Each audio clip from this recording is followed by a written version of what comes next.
Trump étend l'interdiction de voyager aux États-Unis à de nouveaux pays, dont le Sénégal. C'est peu dire que la nouvelle est très mal accueillie, n'est-ce pas, Régis Moukila? Ici au Sénégal, la décision du président américain Donald Trump est sur toutes les lèvres. En effet, les voyages vers les États-Unis pourraient bientôt devenir plus compliqués pour les Sénégalais. Washington a annoncé une restriction partielle de certains visas à partir de janvier 2026. Plusieurs catégories sont concernées, notamment les visas tourisme, les visas d'affaires ou encore des visas pour des étudiants. Il ne s'agit pas d'une interdiction totale, mais d'un durcissement notable des conditions d'entrée sur le sol américain. Les autorités américaines justifient cette décision par des problèmes de dépassement de séjour, évoquant notamment des enjeux de sécurité ou encore de contrôle migratoire. Les visas déjà délivrés restent valables et certaines catégories, comme les diplomates ou encore les résidents permanents, ne sont pas concernés par cette décision du président américain Donald Trump. Ici à Dakar, Régis Moukila pour Média. Merci Régis. C'est cap sur le Niger qui également est dans le viseur de Washington. Il fait partie des 5 pays africains frappés par ce durcissement d'accès aux États-Unis. Les ressortissants du Niger, à l'instar de ceux du Burkina Faso, du Mali, de la Sierra Leone et du Sud-Soudan, sont désormais interdits d'accès aux États-Unis. Après plusieurs mois de restrictions partielles, cette nouvelle décision leur interdit désormais tout accès au sol américain, qu'il s'agisse d'émigration, de voyages touristiques, d'études ou de déplacements professionnels à quelques exceptions près. L'administration Trump invoque des déficiences persistantes et sévères dans les systèmes de contrôle, de vérification et de partage d'informations.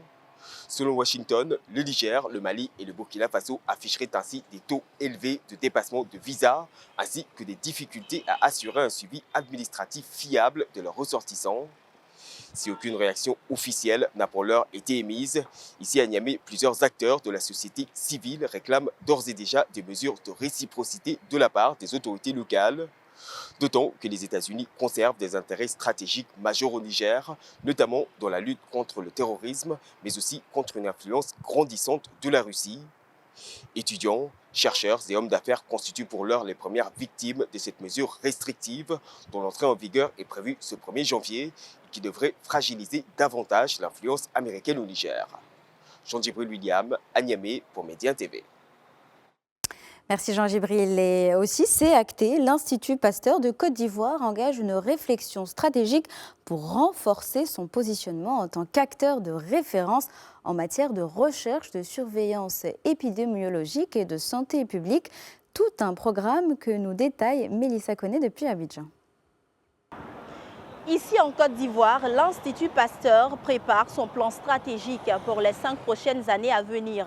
C'est à travers un atelier de validation qui, pendant 3 jours, devrait aboutir à la version finale d'un plan stratégique 2026-2030 de l'IPC, document clé appelé à guider l'action de l'institution dans un contexte de défis sanitaires, environnementaux et technologiques de plus en plus complexes. Le directeur scientifique de l'IPC, le professeur Touré André, a à cette occasion présenté le processus d'élaboration du plan stratégique fondé sur une méthodologie inclusive associant chercheurs et acteurs du monde scientifique. Cette vision repose sur le renforcement des partenariats stratégiques, l'intégration accrue des nouvelles technologies dans la recherche, la collaboration avec le secteur industriel ainsi que la promotion des jeunes chercheurs ivoiriens sur la scène scientifique internationale. Mélissa Koné pour Média TV, Abidjan, Côte d'Ivoire.